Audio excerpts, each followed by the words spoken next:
Welcome back to ESBR Boxing's YouTube channel. Delighted as always to be joined by Danny. We have just seen JARON Ennis beat Karen Chukhadzhian at the second time in a closer fight than the first fight, in a more competitive fight than the first fight, in a better fight than the first fight. Danny, what were your thoughts on that? A decent fight in the end. It was a very enjoyable fight to watch. Now, I didn't actually watch the first fight, and judging off some of the reports on it, I wasn't sure I wanted to watch the second, but proved to be a very entertaining watch. Chukhadzhian had plenty of success. I don't get it with Boots Ennis. I really don't. I don't see this pound for pound star that, we're continually told that he is. I mean, since the Sergey Lipinets win, which I don't know how many years ago that was, what's the most impressive thing he's done?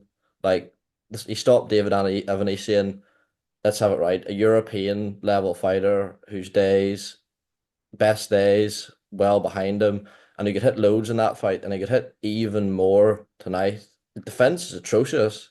Like, Chikadzian was tough, and he was game, and he was decent. That's about all he was. And I mean, coming onto the scorecards, that 109, 107 card is an absolute joke. The other two I've got no problems with. I think anywhere from 3 to 5 rounds for Chikadzian is fair. But to give him 1 round, I mean, one thing I will say about Boots is he seems to have a fairly good chin, and it's a good job he does, because if he didn't, he would have been knocked out within 6, 7 rounds there. Like, he's clearly very athletically gifted, and he's got good boxing skills, and he's got reflexes, but he's so easy to hit. And yeah, I don't see the star, the one to rival Terence Crawford. I mean, how long would Chikadzian have lasted with the best version of Terence Crawford at welterweight? I would bet my life he wouldn't have heard the final bell. So yeah, a really, really enjoyable fight, but one in which I think Boots's stock definitely took a hit.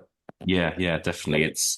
I don't want to talk about the scorecards because we talk about the scorecards every week, and let's have a break. But yeah, we won't touch on it. We'll move on. I think one thing about Ennis as well, he's now 33-0, and I just think it's the definition of a padded record. And I think there are names on his record like Avanesian, like Sergey Lipnitz, Thomas Dulmore, Chris Van Heerden's another one. Not bad fighters, but not like top 10 division fighters either.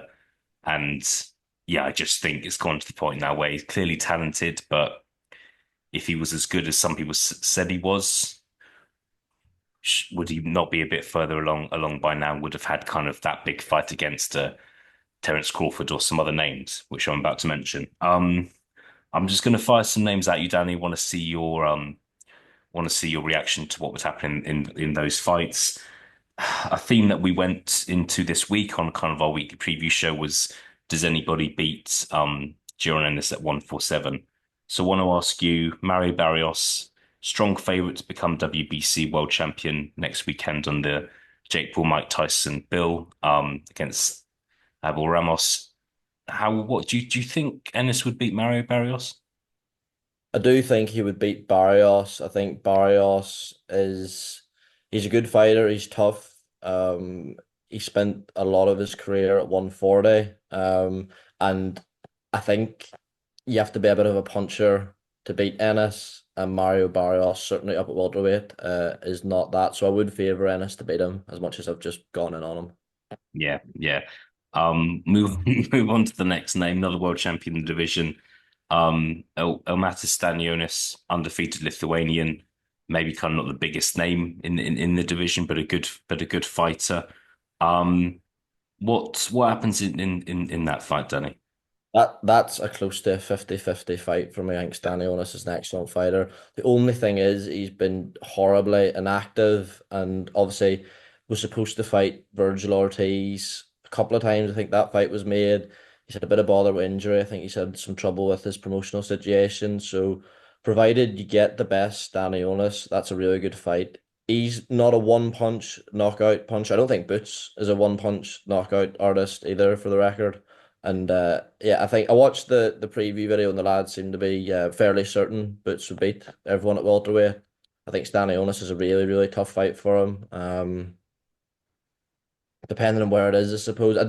I think I'll go with Ennis to win a very, very close competitive points decision because you do have to say as well, a lot of times fighters who they'll go into a fight and they'll think their level's above, they'll switch off, and you would like to think a Stanionis fight would maybe tighten up some of the leaks and the concentration. I mean, his concentration's awful. The amount of talking to people during rounds, then getting hit, and then saying, "Oh, knock him out, knock him out. Oh, don't worry, I'll see something." Then just gets hit and does nothing. So I'll not go down that road again. But I'll edge Boots in that one.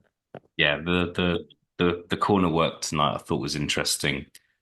Um, I just it kind of fits the advice sounded quite repetitive to me, and yeah, but it was strange. But I know it's another example of a dad being in the corner. Just on the corner work, right? Like he must have said, Bose at the end of about 5 rounds, just go in and knock him out. I Yeah, could do that. yeah, You I know what I could, mean? yeah, yeah, exactly. Imagine half time in that Man City game, Petwood didn't exist. Just go out and score more than them. Mm. Like Yeah, or honestly, just whenever you get the ball, just shoot. It's yeah, it was strange. I feel like kicking the goal. yeah, and I feel like now we're kind of in a world where there's cameras and microphones in the corners of these fights. Ennis was kind of interviewed halfway through a round, which I don't think he really wanted to be interviewed. And yeah, I don't think it was a great night for the corner. Finishing up, Danny. One thing about Ennis, I think he's quite big. I think he's quite big for the weight. Can't have too much longer at welterweight. What do you think about this move up to 154? Do you think this could have been Ennis's last fight at 147? When do you think he'll move up to super welterweight? Well, Eddie Hearn done an interview yesterday with Boxing News, and he said there's talks for a fight with Virgil Ortiz. Yeah. Like that'll be a very entertaining fight. But if his defense is as leaky against Virgil Ortiz as it was tonight, he'll get knocked out. I think 154. Ennis will suffer a knockout loss at 154. I think I could think of three, four fighters off the top of my head I'd pick to beat him. I think Virgil Ortiz is one of them. Boachuk, who just fought Virgil Ortiz, I think would beat him. I think Terence Crawford would definitely beat him. I think Madrimov would beat him. Uh, Pandora, maybe. Like Oh, Errol Tim Zua Spence. wouldn't even count out against him. Errol Spence, no, not Errol Spence. The best Errol Spence, prime Errol Spence would destroy the version of Boots Yeah, Ennis we saw yeah, tonight, but not now.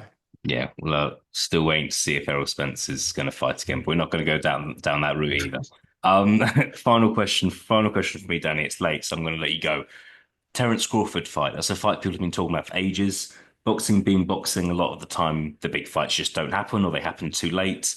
It's still a massive fight. Two undefeated Americans passing of the torch, kind of you could sell it as that. Do you think we will ever see that fight? I don't think so, unfortunately. I think it does seem to be Canelo or retirement for Terence Crawford at the minute. I think he's and as well within his rights to do so, look for that one fight.